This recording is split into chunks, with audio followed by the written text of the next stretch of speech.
I'm dreaming in dreams bigger than me, taking my time, giving to me, paint my life into a masterpiece, coloring it how I want it to be. Won't stop till I see what I want to see.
Dostlar ya.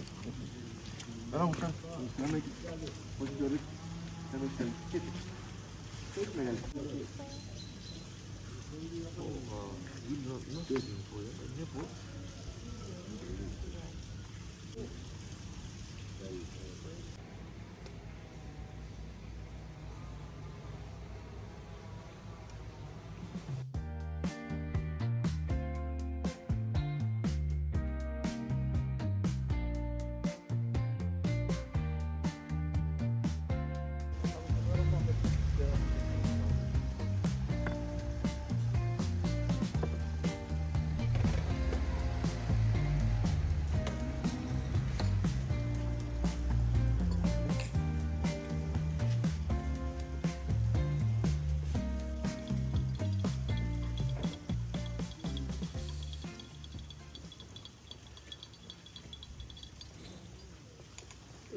Afiyet olsun abi.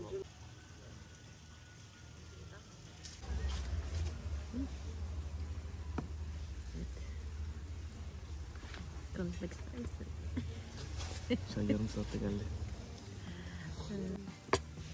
Sen Sen adamı güldürüyorsun zaten o için. Bu sen... Şimdi sana bakınca güleç. Senin bakışını söyle, göstereyim sana nasıl bak. Senin bakışını göstereyim sana nasıl bak. Hadi gül artık. Nasıl? Sen şöyle hadi gül artık. Gözümle. Tamam. Ne zaman güleceksin hadi bakayım, hadi gül de ben de güleyim diye. Aynen.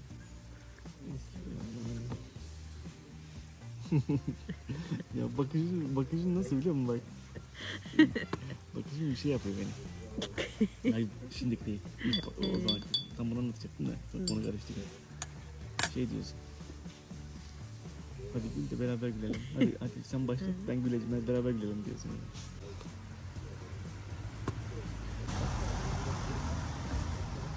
Markete girmiştim bir ara. İçeride 90'lar falan bir malzeme vardı. Bayır market. 3 tane mi market yoksa? Toplara baksana, bu toplar çocukluğumuzda da vardı. Yok, hala var da. burada. Şu yağhane market ayrı mı? Bilmiyorum ki. Bu yağ market anlamında herhalde. Soğuk sıkım zeytinyağı. Nerede satıyorlar acaba? Soğuk sıkım, burası da soğuk sıkım. 24-22 derece mi? Tamam da orijinali ama 27 yok, buradaki 28 galiba da orijinali 20 kusurlarda olması lazım, daha düşük. 24-23 gün olması lazım. Buradaki de yakın ama sınırda galiba. Şuradan sıcak sakın, şu an yasak ki. Tabii canım. Sürekli denetliyorlar. İçerisi ama tam bakkal yani dediğim gibi. Market fiyatları ne oldu acaba, böyle bir şey market fiyatları? Şeyden anlayabilirsin bizim Selim'deki marketlerden. Bilmiyorum ki. Kimse alışveriş yapmaz ama yani işte kar şeyi çok fazla normal olanlarda da. Atıyorum mesela pet kırmızı olan var ya, 10 liraysa şeyde Migros'ta, burada satılıyor 15 liraya. 15. Hatta 20. Çok yüksek. Çünkü Migros'ta falan da 15'e çıktığı oluyor. 13, 14, 12, 13 lira oldu. Market 15'e vermez bence.